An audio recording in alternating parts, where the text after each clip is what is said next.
Doctor Asdrúbal Alfonso, cardiólogo intervencionista. Tu corazón merece lo mejor. @dr-Asdrúbal Alfonso. Doctora Mayra Martínez, inmunólogo clínico, alergólogo y especialista en microbiota intestinal. @DRA Mayra Martínez. Grupo Maizo, especialistas en cadera y rodilla. Síguenos como @Grupo Maizo. Caminemos juntos. Bienvenidos a la sala de espera de Street Radio. Ya su historia médica está lista para ser recibida por nuestros especialistas. Daniela Salas te acompañará a despejar dudas sobre la prevención de patologías, avances y posibles diagnósticos o tratamientos que te ayudarán a mejorar tu vida y tu salud. Ya comienza Tu Consultorio Podcast. Llega esta nueva entrega de Tu Consultorio Podcast. El día de hoy estaremos hablando sobre la fertilidad, un asunto de dos. Pero antes, como siempre, saludamos a toda la audiencia que está conectada a través de la 96.9 FM, la radio podcast, y también a través de la 105.3 a través de la ciudad de Valencia, estado Carabobo en nuestro país. Pero no solamente estamos a través de la radio tradicional, sino, como siempre lo digo, lo divertido de esta radio es que nos vemos y nos escuchamos, porque también estamos en vivo a través de YouTube, de Twitch, de TikTok y también de Instagram. Recuerde, @la radio podcast, mi cuenta, @Daniela J. Salas. En la producción está con nosotros José Francisco Carvajal, en el micrófono Daniela J. Salas, certificado de locución 52.991, Colegio Nacional de Periodistas 22.768. Ahora sí, vamos a darle la bienvenida al especialista responsable de esta consulta en Tu Consultorio Podcast, el doctor Luis Segura, quien es ginecólogo especialista en fertilidad. Un gusto recibirlo, bienvenido. Un placer, Daniela, muchísimas gracias por tu invitación. Bueno, gracias por estar con nosotros en esta consulta. Esta consulta de hoy es suya, doctor. Hablemos de fertilidad. A veces confundimos fertilidad o la dificultad en el camino con una persona que es totalmente estéril. Vamos a ver primero esta diferenciación como para entenderlo más. El trastorno de fertilidad es la incapacidad de obtener una prueba positiva de embarazo que signifique un bebé en casa, tomando en cuenta las edades femeninas, porque son las determinantes, ¿ok? Entonces, por ejemplo, hasta los 35 años de edad es relaciones sin ningún tipo de protección y sin obtener una prueba positiva que signifique un bebé en casa hasta un año. En ese momento debes consultar a un especialista. En pacientes, en damas mayores de 35 años y hasta los 38, debemos reducir ese periodo de tiempo a 6 meses en el periodo en el cual estás en la búsqueda y sin obtener una prueba positiva que signifique un bebé en casa. Después viene como una zona gris entre los 38 y los 40 años de edad, en los cuales queda un poco a potestad de la mamá y del papá la consulta o no. Pero realmente la sugerencia es que sí, que se tome una conducta tal y como lo harías después de los 40 años. Después de los 40 años, la sugerencia es, si tu necesidad o tu objetivo es obtener una prueba positiva de embarazo, ve directamente a un especialista en fertilidad. A lo mejor es muy sencillo, es algo relativamente rápido, pero en otras oportunidades, si es más difícil, pues te podemos ayudar. Claro que sí. Además, bueno, doctor, por acá nos están saludando, le están mandando saludos también. Estamos en Extra Online, conjunto con la cuenta de nuestro especialista. Por acá, Angélica Pereira 2014 nos dice, buenas noches desde Marbella, España. Buenas tardes de acá de Venezuela, desde Caracas, Venezuela. A los valencianos que están en el estado de Carabobo, también un saludo. Por acá, Gutiérrez Luis también nos está saludando desde Los Teques. Tenemos conectados a personas no solamente desde nuestras fronteras, sino también fuera de ella. También Nelson nos dice, extraordinario, doctor. Bueno, vamos viendo esto. Pero realmente, doctor, cuando una persona es considerado estéril. Fíjate, antiguamente se hacía una diferenciación entre lo que es la esterilidad y la infertilidad, como la esterilidad como un evento definitivo, insalvable, etc. En la actualidad hablamos todos se ha tratado de unificar la terminología con el objetivo de poderte acercar con verdaderos conceptos. Entonces, lo que realmente tomas en cuenta es hablar de un trastorno de fertilidad. Ese trastorno de fertilidad es el que te debe llevar al especialista, ¿ok? Entonces, ese término de esterilidad no es tan utilizado. es entre comillas un sinónimo. Antiguamente era un evento simplemente no salvable. Hoy en día sabemos que lo denominamos infertilidad, tal y como te lo definí previamente, pero tomando en cuenta que existen 1000 herramientas que podemos utilizar para que los papás salgan embarazados. Esa es la buena noticia y por eso le preguntaba sobre esto, porque una de las preguntas que teníamos en la promoción del espacio era eso, que cuando una persona esté considerado totalmente infértil. Entonces, siempre hay que evaluar y estudiar bien el caso. Seguimos saludando a todas las personas que se nos conectan por acá. Paulucci nos dice, buenas noches desde Roma, Italia. Paulucci, un saludo para ti. También Carla desde el Tigre. Saludos, doctor, nos vemos pronto. Por acá le escriben. Desde La Guaira también nos escriben también. Saludos, Milady, Falcón. Por acá, bueno, estamos viendo. Si tienen preguntas, con gusto la vamos a estar leyendo para poder responder todas sus inquietudes. Cuando hablamos de la fertilidad, un asunto de dos. Hablemos de esto porque siempre hemos tenido como que el peso más fuerte las mujeres. Siempre socialmente nos hemos visto como las responsables o no de la fertilidad. Sí. Como que tú no te puedes embarazar. ¿Qué pasa contigo que no te embarazas? ¿Por qué no tienes hijos? Porque esa también es una de las preguntas más modernas que hay hoy en día y creo que se ha conservado desde épocas antiguas. Preguntarle a una mujer por qué no tiene hijos, a veces por decisión propia, pero muchas veces porque no han tenido la oportunidad o no han ido con un especialista en fertilidad para saber qué realmente sucede. Sí, dos apartes. Primero, cada vez es más que muchachas jóvenes con un buen nivel, de alto nivel educativo, un buen nivel sociocultural, simplemente deciden no ser mamás. O parejas que deciden no tener hijos.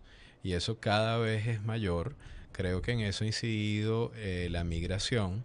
El venezolano no era digamos, no tenía ese concepto. En la actualidad observas cómo tus pacientes jóvenes al emigrar regresan y muchas de ellas no desean ser madres, ¿no? Eso a mí me llama muchísimo la atención porque no lo veía antes. ¿Han cambiado los conceptos sociales? Sí, definitivamente es un poco el concepto europeo y es el concepto de este llamado primer mundo en el cual la natalidad no es una prioridad. De hecho, fíjate como la mayoría de los países desarrollados, las técnicas de reproducción las cubre el Estado. Pero hablando un poco más allá de lo que me estabas diciendo, efectivamente existía una condición en la cual se catalogaba que el trastorno de fertilidad inicialmente, antes de que comenzara todos los eventos asociados a los estudios, efectivamente era más un problema femenino.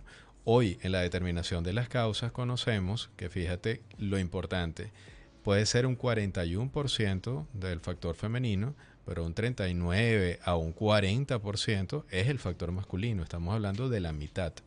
El 10% es la fusión de ambos, es decir, que hayan problemas masculinos y femeninos, y el 10% es considerado que es un trastorno de fertilidad que es de origen desconocido. Pero es muy importante el concepto, lo que tocas. No se trata de un problema de las damas, se trata de un problema de pareja. Y ese problema de pareja hay que abordarlo como tal. De hecho, es muy satisfactorio ver en la consulta que la mayoría de las mamás van con sus parejas. Eso es algo que involucra inmediatamente al papá y además cuando tienes un evento que le comunicaste a la mamá en consulta y el papá no estuvo, la vuelve loca a preguntas cuando llega a la casa. Entonces, qué bueno que se estén interesando un poco más por esto. Absoluto. Por acá Paulucci nos dice, pero la tasa de natalidad en Venezuela sigue siendo alta en comparación con Europa, por ejemplo. Indudable, ¿no? Porque tenemos un fenómeno sociocultural que... pues bien, digamos, hablándolo sociológicamente, existe un estrato de la población que es un estrato de poco nivel educativo o que no tiene un acceso real a la educación, en el cual el abandono, la escolaridad suele ser temprana y en oportunidades se considera un estatus el hecho de ser una mamá muy joven. Lamentablemente eso conocemos el día de hoy que no es definitivamente lo mejor. Muchas oportunidades esos bebés terminan siendo criados por sus familias o por sus abuelas Y bueno, lamentablemente trae una serie de consecuencias posteriores como el hecho de que la mamá se desintegre, se desincorpore por completo de la vida profesional y la mayoría de las veces, pues tristemente, pues un padre ausente. Pero en las personas que buscan ir, digamos, desarrollándose desde el punto de vista profesional y desde el punto de vista personal, incluso hasta económico o cultural, vas difiriendo la maternidad porque vas buscando obtener objetivos previos y probablemente dices, bueno, no es mi momento de ser mamá o de ser papá y lo voy difiriendo en el tiempo. Eso también igual sucedía pues antiguamente antes de este boom de parejas sin bebés. Existía igualmente en países de primer mundo. Y es la realidad. Vas difiriendo el momento en el cual vas a obtener tu prueba positiva. ¿Y qué es lo importante? Hay que estar bien asesorado, porque en la mayoría de las oportunidades el médico de cabecera es la ginecobstetra, a él acudes, buscas la mejor información, pero probablemente no es el fuerte del doctor el área de fertilidad. Por supuesto. Y es importante tocar este punto con tu ginecobstetra si es algo que te inquieta, pues. Una de las preguntas es si todo ginecólogo puede tratar la fertilidad. Pero Ujú. antes de responder esto, vamos a aprovechar que también estamos conectados en TikTok. Y nos Ajá, están llegando preguntas, doctor. No qué solamente bueno, de fertilidad, sino algo que tiene que ver con el embarazo. Por acá qué bueno. nos escribe a Arelis Colmenares y nos dice, hola, estoy embarazada y tengo hepatitis B. ¿Qué riesgo puede tener el bebé?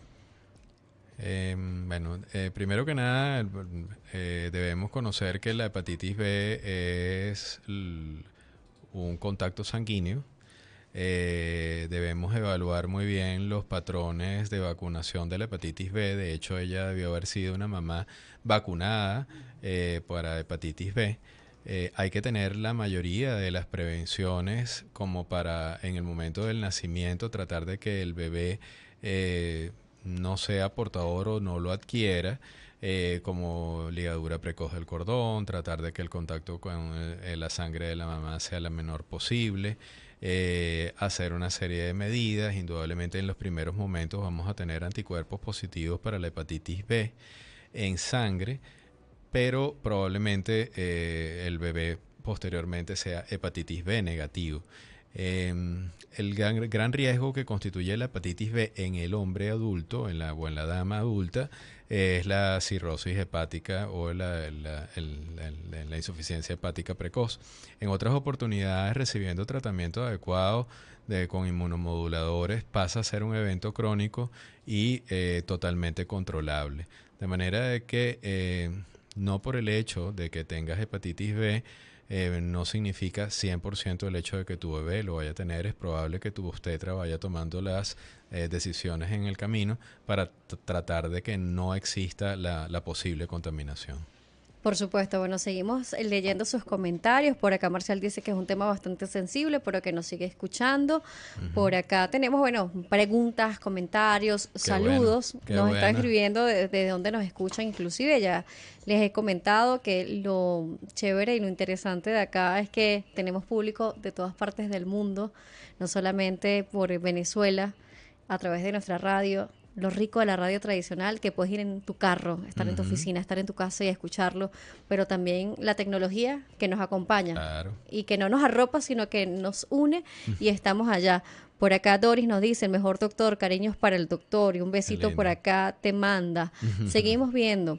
Por acá hablan un poco sobre ver lo que las alternativas que hay para la fertilidad, si todo es muy Ujú. costoso, si son tratamientos impagables, si es algo que solamente algunas personas pueden optar a ellos o no. Pero le dejo una pregunta que se me Ajá, había pasado. ajá. Ya me acordé que si todo ginecólogo, obstetra, que son los encargados de llevar el proceso de revisión de la gestación, son especialistas en fertilidad. Esta primera pregunta es fundamental.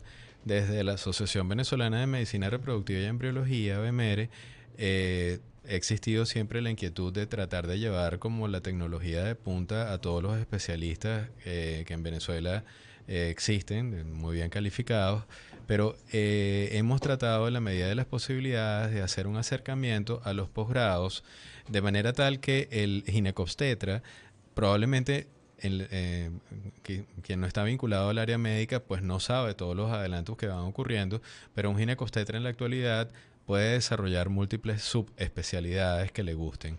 A lo mejor no le encanta la fertilidad, pero sí en ABEMERE hemos puesto un especial énfasis en que al menos llegue una formación básica a ese residente que se está formando y que pueda hacer un plan de estudio básico de fertilidad, pueda llevar a cabo ciclos básicos para la obtención de una prueba positiva, y si ve que está saliendo de sus manos o en el diagnóstico inicial ese diagnóstico está fuera de su rango de acción, referirlo a un especialista en fertilidad. Por supuesto. Entonces, por acá, justamente hablando de la gestión de fertilidad, nos pregunta Paulucci, nos dice, ¿qué clínica trabaja el doctor?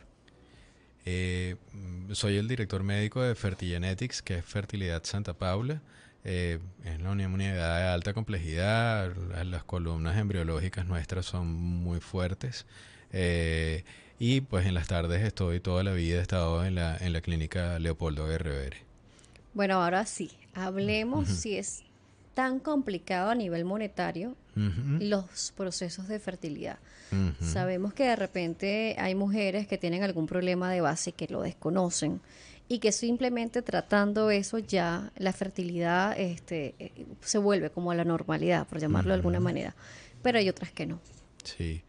La pregunta es lógica, es una de las cosas que muchas veces inhibe a las mamás y a los papás a acercarse a la conducta, que es acercarse al especialista, porque ya se ha corrido tanto la voz de que se trata de procedimientos que son sumamente costosos, que pues se inhiben por temor a saber qué es lo que eso puede significar y piensan que a lo mejor lo van a obtener en forma espontánea. Y fíjense, existe una alta proporción de problemas de fertilidad que puede ser solventado a través de lo que nosotros llamamos métodos de baja complejidad, que son relaciones dirigidas o inseminaciones en pacientes jóvenes. Y esos ciclos, después de un plan de estudio de fertilidad adecuadamente realizado, en el cual nosotros los orientamos un poco más a saber cuáles son los sitios en los cuales pueden haber mejores costos con mejores resultados, los podemos llevar a cabo y se obtienen familias preciosas a través de esos métodos de baja complejidad y son totalmente realizables. Una consulta de fertilidad no es mayormente costosa cuando tú llevas a cabo un afrontamiento inicial, haces los estudios y planteas tu plan de trabajo. Posterior a ello, sí hay que ir recorriendo un camino que pasa por esa baja complejidad, que son relaciones dirigidas o inseminaciones, sobre todo este último dirigido a pacientes muy, muy jóvenes, menores de 35 años de edad. Y si es necesario, por cualquier factor femenino, por ejemplo, la muchacha tiene las trompas tapadas o no ovula, no logramos que ovule a través de los métodos de baja complejidad, o el papá por alguna razón tiene un escaso contagio de espermatozoides, sí tenemos que subir a técnicas de reproducción asistida que son de alta complejidad. Allí no hay duda de que la medicina de alta complejidad es más costosa que la de baja complejidad. Sin embargo, hemos luchado muchísimo porque nos mantengamos en el rango de todo lo que se llama procedimientos de alta complejidad a nivel internacional. Es decir, cuáles son los costos que se manejan por estructura de costos en Europa y en la medicina de reproducción masificada en Estados Unidos. Entonces, dentro del costo, sí tratamos de que sea lo más realizable para el papá, porque recuerda además que son eventos que tienen una tasa de éxito. Entonces es posible que tu primer procedimiento no sea positivo, pero a lo mejor el segundo sí lo es. Por supuesto, por acá Marcel nos dice, bueno, entonces te diré que se cura entonces, el conocimiento es poder, les amo, dice por acá Marcial. Bueno, gracias por el cariño, Marcial. Nosotros queremos a toda nuestra audiencia y también estamos ahí con ustedes en cada uno de nuestros espacios. Sí, yo le preguntaba esto porque nos están llegando muchas preguntas sobre eso, nos están preguntando incluso si hay forma de poderse atender a través de un seguro en nuestro país con el tema de fertilidad. Usted nos lo dirá, doctor, que tiene más experiencia en ello que nosotros. Lamentablemente en nuestro país no hay ningún seguro que cubra el área de fertilidad. Hace muchos años existía a través de empresas nacionales muy buenos seguros que daban atención a cierto costo en el área de fertilidad y a través de ello se lograron grandes ayudas. También hubo un momento en el cual el Seguro Social, a través de la división de medicamentos de alto costo, proveía estos medicamentos que son elevados, los costos, digamos, no son los regulares, pero ellos los proveían a través del Seguro Social. Eso hacía que la paciente y su pareja no tuviera que enfrentarse al costo del desembolso del medicamento, sino solo la técnica de reproducción asistida. Esos eventos en la actualidad no están. Pero sí existen diferentes clínicas, de verdad que todas muy competentes. Los rangos, por supuesto, de costos pues, pueden variar. Pero lo que sí sabemos al sol de hoy es que hemos tratado, no estandarizar, pero sí tener costos que son adaptados a lo que es verdaderamente la realización del procedimiento en sí, que son precisamente comparando los costos de procedimientos a nivel latinoamericano cuando se llevan a cabo en alto volumen, en europeos, en los norteamericanos en alto volumen, que es lo que hace un poco más factible que la paciente y el esposo se puedan, o su pareja, se puedan acercar a la técnica. Por supuesto, por acá incluso nos están preguntando que si todas deben inyectarse hormonas, si esto va a variar un poco lo que es su estructura física, si van a subir de peso, si tienen que pasar por este proceso o es solamente algo que vemos en la ficción. No, están ubicadas. Las dosis de los medicamentos, a ver, si vamos a las estructuras más básicas y estamos hablando de una pareja muy joven, probablemente tú monitoreas la ovulación y orientas a los papás para los días de posibles relaciones y es posible que obtengas una prueba positiva. Pero en la mayoría de los casos tú aumentas la tasa de éxito del procedimiento provocando algo que se llama estimulación ovárica controlada. Es decir, inyectas medicamentos en una proporción mucho menor en baja complejidad, mucho más alta en alta complejidad, para lograr un reclutamiento de folículos que es diferente del que logras normalmente. Normalmente hay un folículo dominante al mes en las damas. A través de estos procedimientos puedes reclutar 2 o como máximo 3, no es permitible más. Realmente pues allí junto con la aplicación de las técnicas que sean requeridas para el papá, pues está la tasa de éxito. Ahora bien, que existan cambios en las damas, no. Realmente se han hecho 1000 estudios basados en evidencia en los cuales los procesos oncológicos no son definitivamente mayores en aquellas pacientes sometidas a técnicas de reproducción asistida. Sí es verdad que es una mamá que debe ser más monitoreada, pero no es una mamá que va a ganar una cantidad de peso que no va a poder volver a devolverlo a su valor inicial en lo absoluto. De hecho, lo que puede haber es cierto grado en oportunidades dependiendo del tipo de medicamento de retención de líquido o dolor de cabeza, pero son realmente excepciones. Vamos a irnos a una pausa. Regreso estaremos hablando también sobre el estrés. Perfecto. ¿Cómo influye el estrés en el proceso de fertilidad y más cuando se están utilizando técnicas asistidas o incluso el monitoreo de la ovulación para poder tener la concepción y tener una prueba positiva, como bien nos dice el doctor Luis Segura? Él es ginecólogo, él es especialista en fertilidad y estamos hablando de la fertilidad, un asunto de dos. Vamos a la pausa. Recuerden nuestras redes, @laradiopodcast, @DanielaJSalas. Ya seguimos con más. Inicio de espacio publicitario. Atención, el doctor Asdrúbal Alfonso, reconocido especialista en cardiología intervencionista, te brinda lo último en tecnología para el diagnóstico y tratamiento de enfermedades cardiovasculares. Disfruta de la excelencia y siéntete seguro al realizarte un cateterismo de última generación, así como estudios diagnósticos no invasivos, prueba de esfuerzo, mapa y holter de ritmo. Contáctalo a través de @dr_Asdrúbal Alfonso. Tu corazón merece lo mejor. Si sufres de alergia, de problemas inmunológicos o intestinales, te traemos la solución. La doctora Mayra Martínez te ayudará a recuperar tu salud. Contáctala al 0412-293-2953 o a través de las redes sociales como @TRA Mayra Martínez. Salud desde el conocimiento. En Grupo Maizo contamos con profesionales dedicados a la atención del dolor de cadera y rodilla. Este equipo multidisciplinario dará solución a tu problema. Contáctanos a través de redes sociales como @Grupo Maizo o por el 0424-158-5571. Grupo Maizo, caminemos juntos. Fin de espacio publicitario. Atentos, porque ya regresa tu consulta médica. En Street Radio, la radio podcast.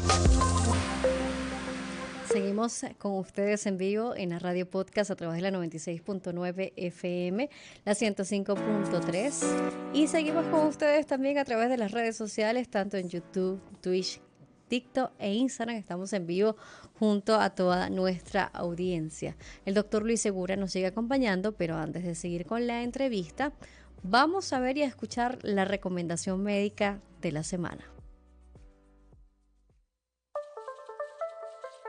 Presta atención a la recomendación de la semana.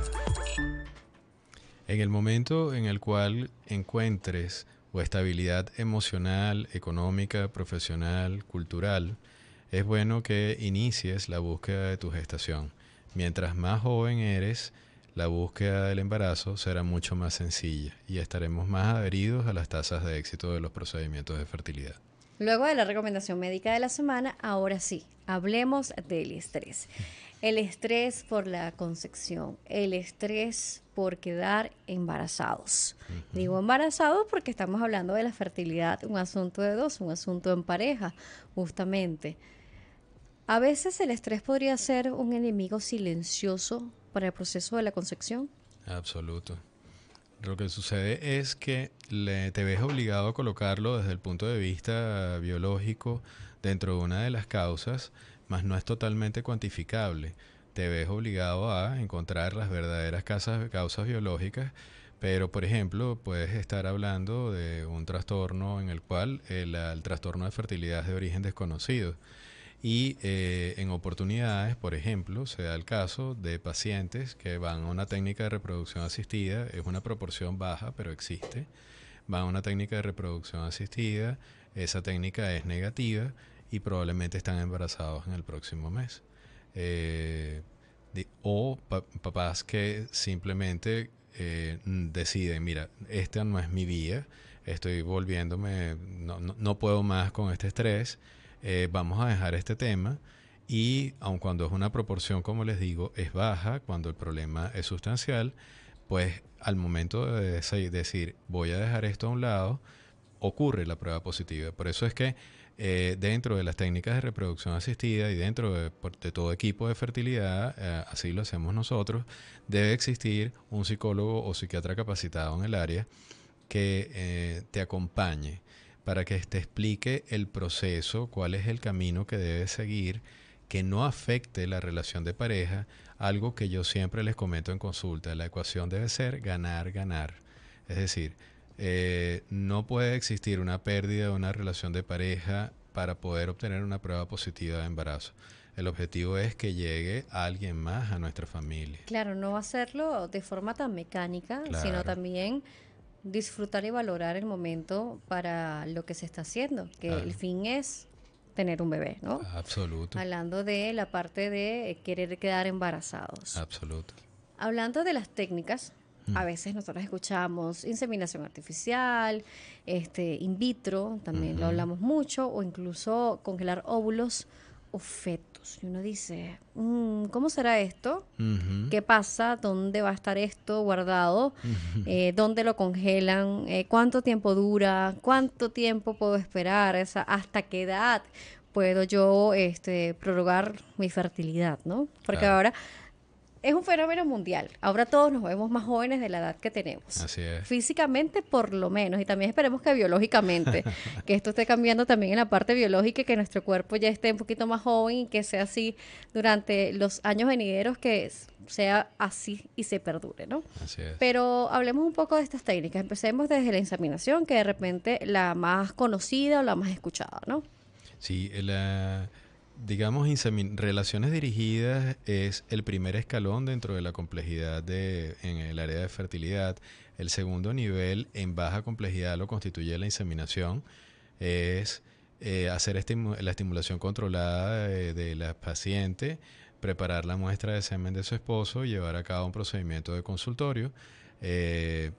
Indudablemente es un procedimiento de baja complejidad. Nosotros tenemos un número determinado de procedimientos de baja complejidad y si esos procesos, tomando en cuenta factores básicos, edad de la mamá, edad de su pareja, tiempo transcurrido del trastorno de fertilidad y pruebas previas de embarazo, han sido negativos, nos vemos obligados a ir a las técnicas de reproducción asistida, que es los procedimientos como la fertilización in vitro o la inyección intracitoplasmática de espermatozoides. En esos casos estamos hablando de obtener bajo estimulación ovárica controlada, en el caso de las mamás, el mayor número de ovocitos posibles sin perjudicar evidentemente la vida de la mamá.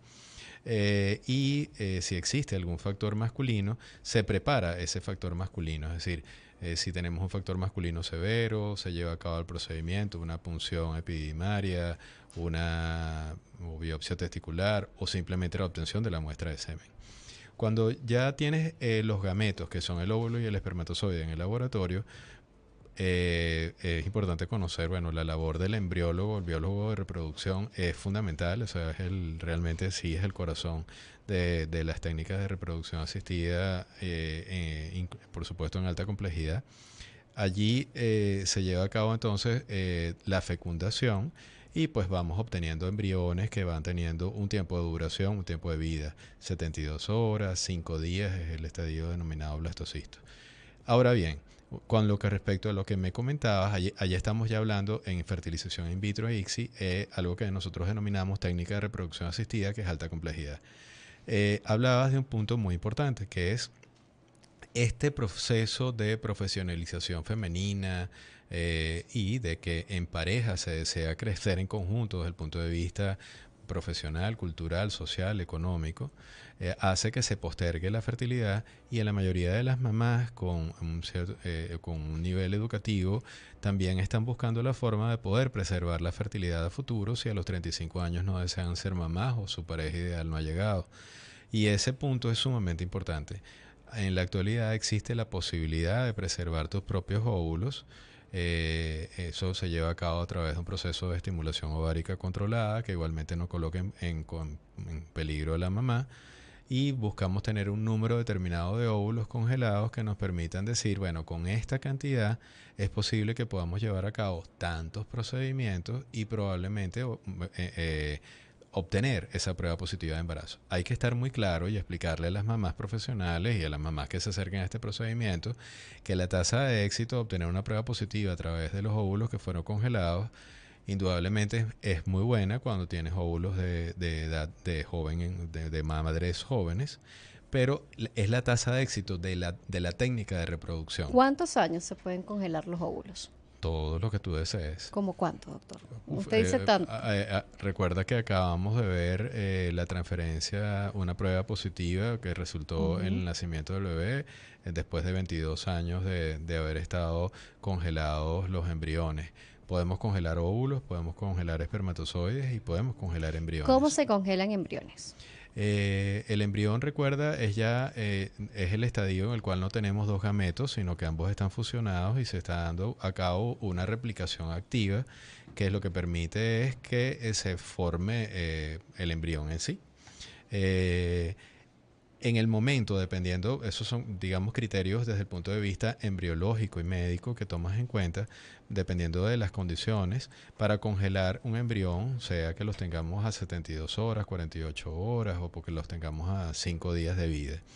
Se denomina procesos de vitrificación. Esos procesos de vitrificación, digamos que son relativamente jóvenes, tienen un buen número de años establecidos, pero se diferencian de los anteriores o de los más antiguos porque es un proceso de congelación rápida en el cual prácticamente se deshidrata la célula de una forma más o menos violenta pero cuya desvitrificación permite que la calidad del embrión sea muy parecida a la obtenida cuando fue obtenido el embrión en fresco. Eso es un gran éxito dentro de la técnica de reproducción asistida, porque antiguamente cuando tú congelabas un embrión por métodos antiguos, que era la congelación lenta, se cristalizaba el citoplasma y la calidad del embrión obtenida al momento de la descongelación no era tan buena como cuando lo congelabas. Perfecto. En la actualidad esto nos permite que tengas una tasa que es ligeramente menor que la del fresco, aunque no estadísticamente significativa, o sea, vale la pena hacerlo, y puede durar el tiempo que desees en el tiempo. Doctor, dos cosas. Uno, que nos están pidiendo que hable un poquito más fuerte por ok. acá por Instagram. Ya, vamos por acá. Ok, para que no hable hacia adicto. Ok. Así mismo. Sí, creo que así nos van a escuchar Ahí mucho estamos, mejor porque ahí estamos en estamos. diferentes plataformas. Claro. Doctor. Entonces, bueno, lo importante es que todos nos escuchen y el mensaje llegue a todos. A ver, como digo yo, traducido al español. Lo que nos quiere decir es que ese óvulo está fecundado por el espermatozoide Así es. y se guarda ese óvulo fecundado o ya tiene una fase un poquito más adelantada. Claro. Tienes las dos opciones.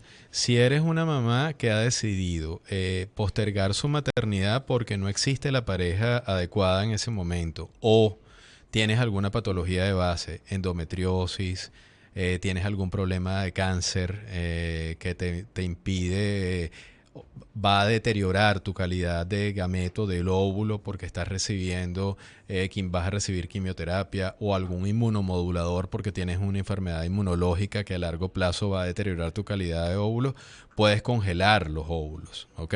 Esa es una fase.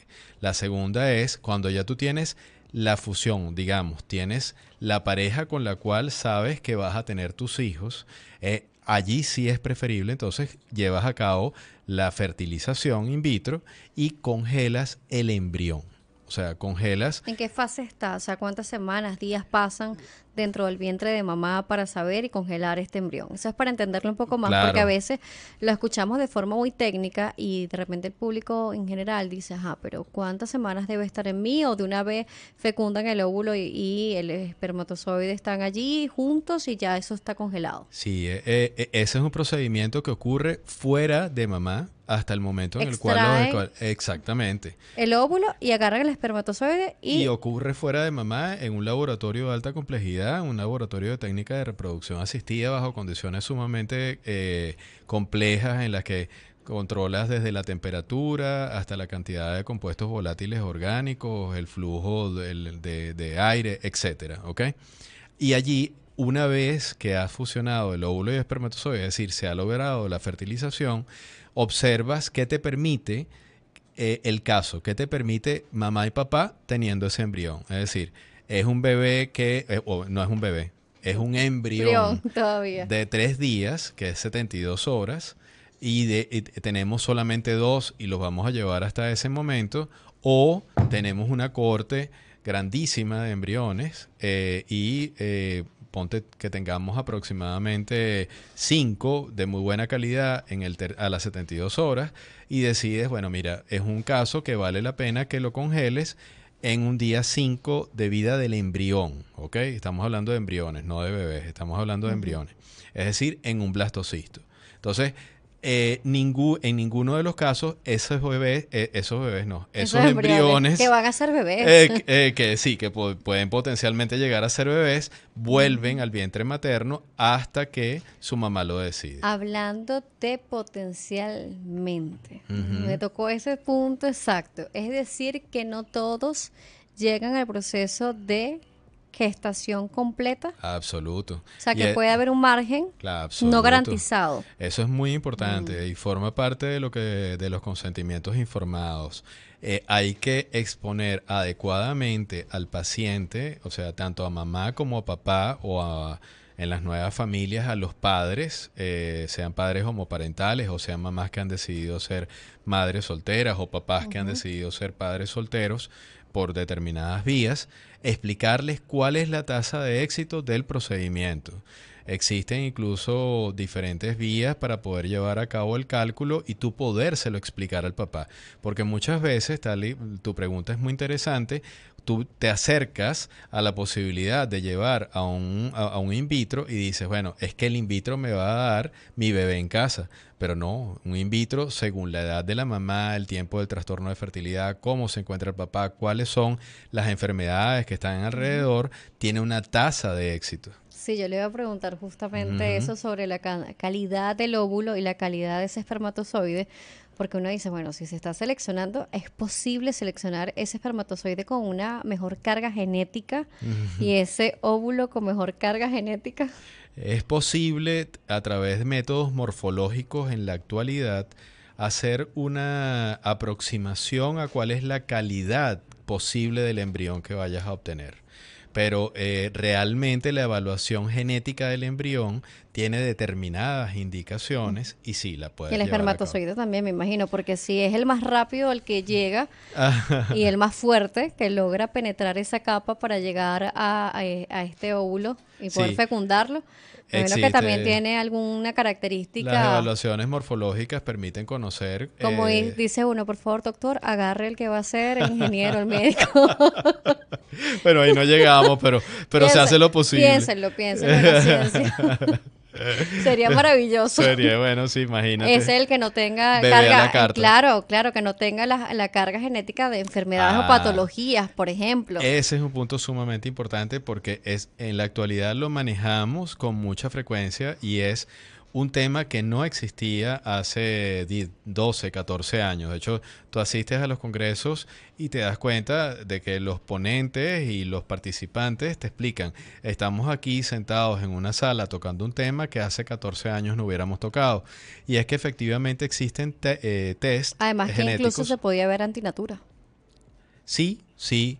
Se puede ver antinatura, pero también ayuda en determinados casos. Claro, antes Es se veía más saberlo. así. Sí, Ahora se ve como más un avance claro, médico de la ciencia, de la claro. humanidad y ya se le ha perdido el miedo A esa de, parte. claro, porque antes se decía, ay, esos bebés, ¿cómo vienen?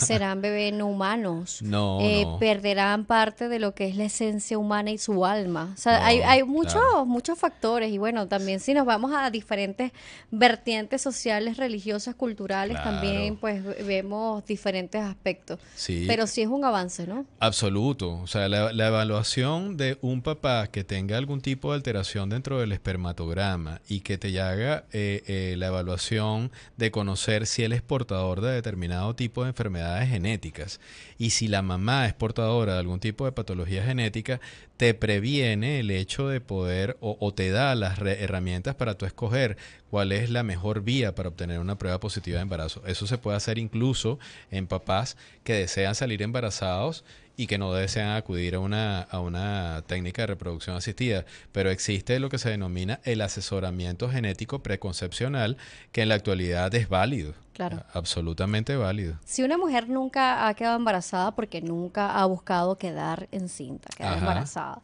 y por ejemplo, usa métodos anticonceptivos tipo pastillas anticonceptivas que son métodos orales durante tiempo prolongado en su vida, ¿cómo sabe si es fértil sin la necesidad de intentarlo? bueno, la pregunta es interesante. Claro, porque dice, bueno, ajá, yo Claro. puedo parar las pastillas y ver si soy fértil, pero en este momento no es mi planificación ser mamá o ser papás, Claro, ¿no? claro. Entonces, ¿cómo saber? Hay un estudio que te Sí. dice, mira, tu conteo de óvulos Sí. es bueno, ya es escaso, ya de verdad envejecieron tus células o siguen estando jóvenes. Puede ser que estos óvulos tengan la calidad para quedar embarazada. Claro. Por supuesto que existen. Si existe la inquietud por parte de la mamá de conocer cuál es su estatus con respecto a la parte de fertilidad, es bueno manifestárselo al ginecobstetra y al especialista de fertilidad para que lleve a cabo los estudios que son requeridos. Desde el punto de vista de perfil hormonal, nosotros no existe una prueba que te determine cuál es la calidad del óvulo. Existen pruebas que nos ayudan a saber cuál es la cantidad probable de óvulos con los cuales podemos contar. Pero para poder saber la calidad del óvulo debemos hacer una fusión de unos marcadores que se denominan hormona antimuleriana y contagio central folicular con edad materna. Y allí puedes tener una aproximación a la calidad. Y conocer que efectivamente, ¿no? A medida que pasa el tiempo, me parece que es un término áspero hablar de mamás como gestantes añosas cuando la mayoría de las madres profesionales en la actualidad están por encima de los 35 años. Sí. Pero sí hay que conocer que por encima de los 35 años tenemos un poco más de determinados tipos de patologías. A lo mejor no es tan sencillo obtener una prueba positiva de embarazo. Y bueno, lo que hay es que estar preparado y buscando cuáles son las posibles alternativas o estar alerta para poder saber. Y sobre todo, algo muy importante, si tienes antecedentes que hablen de la posibilidad de que tu fertilidad futuro esté afectada, por ejemplo, te quitaron un ovario por una torsión ovárica, tienes endometriosis, tuviste una patología oncológica, tuviste que recibir medicamentos porque necesitabas modular tu sistema inmune, eventos puntuales enormes que delimitan tu capacidad reproductiva, acude a la evaluación. Claro. Porque eso cambia la vida. Sí, igual antes se hablaba de que, por ejemplo, una mujer con síndrome de ovario poliquístico SOP no era fértil, pero conocemos muchas mujeres con SOP con bebés. Así es absolutamente. Entonces, las creencias que teníamos antes, bueno, porque todo avanza, los estudios también y todo lo que vamos conociendo, lo decíamos hace unos minutos, una inseminación in vitro que antes se veía así como que con mucho temor, ahora se abraza más a una esperanza real para esos padres. Ya que hablábamos de los estudios para la mujer, hablemos del caballero. Sabemos que, bueno, el caballero va directo con su urólogo, pero en el proceso de fertilidad hay una conjunción también del equipo multidisciplinario. Entonces veamos cuáles son los estudios que necesita el caballero para saber cómo está la calidad de esos espermatozoides. El estudio básico masculino lo constituye el espermatograma, que es la evaluación del contenido de las características seminales. Allí vas a ver, existen una serie de parámetros que, como todo en medicina, hemos tratado de, en el transcurso del tiempo, irlos modificando, adaptando y llevándolos a los patrones que consideramos normales. Y si existen alteraciones específicas en alguno de esos puntos, hay evaluaciones mucho más profundas, desde perfiles hormonales hasta otra serie de estudios complementarios, fragmentación de DNA, recuento espermático móvil, pero es muy importante tener en cuenta lo que tú comentaste. Estamos hablando de un equipo multidisciplinario, es decir, es un equipo que debe estar constituido por un urólogo, un andrólogo, que pueda llevar efectivamente de la mejor manera la evaluación del factor masculino y el tratamiento si es necesario. Bueno, caballero, que usted nos escucha en este momento y tiene a su esposa, a su pareja y quiere ser papá y ve que no está logrando bien la fertilidad, también ponga de su parte, abra la mente y evalúese, porque juntos probablemente logren esa planificación familiar, ese bebé que esperan en casa y que aumente la familia. Doctor, su mensaje final y cómo lo pueden contactar, por favor. El mensaje final siempre es el mismo. Fue mi consejo. Cuando sospeches que existe un evento de fertilidad, acude a tu médico de cabecera, y si tu médico de cabecera lo puede resolver, perfecto. Si no, ve al especialista. Si el tiempo transcurrido del trastorno de fertilidad es muy largo, si tu edad está prolongándose, o si eres una mamá que sin pareja desea obtener una prueba positiva, o siendo una nueva familia en parejas homoparentales desean obtener una prueba positiva, acude mientras eres una persona joven para que caigas dentro de las tasas de éxito adecuadas de las técnicas de reproducción. Recordemos hasta qué edad más o menos se puede admitir como jóvenes a esos padres, tomando en cuenta que ya ha cambiado un poco los conceptos. Claro. Para nosotros lo ideal, lo cual no es efectivamente lo que se asocia desde el punto de vista social, es papás y mamás menores de 35 años, posteriormente entre 38 y 40, pero no debemos olvidar que tenemos mamás en edad de la menopausia que pueden salir embarazadas a través de técnicas de reproducción asistida. Muy bien, redes sociales, doctor. Instagram @fertilidadsegura.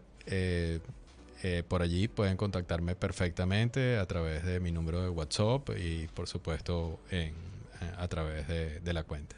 Muy bien, gracias por estar con nosotros en esta consulta. Un placer, Daniela, de verdad. Muchísimas gracias, es muy agradable como siempre. Bueno, un gusto poder estar en esta conversación, en esta consulta, en tu consultorio podcast con el doctor Luis Segura, ginecólogo especialista en fertilidad. Gracias a ustedes, a todos los que estuvieron con nosotros a través de la 96.9 FM, 105.3, ya le agregué un número a nuestro dial, a través de la ciudad de Valencia, a través de @la radio podcast en diferentes plataformas, YouTube, Twitch, TikTok e Instagram, también mi cuenta @Daniela J. Salas. Recuerde, como siempre, con mucho cariño, en la producción José Francisco Carvajal, Daniela J. Salas en el micrófono, certificado de locución 52.991, Colegio Nacional de Periodistas 22.768. Un gusto estar con ustedes. Será hasta una próxima entrega de Tu Consultorio Podcast.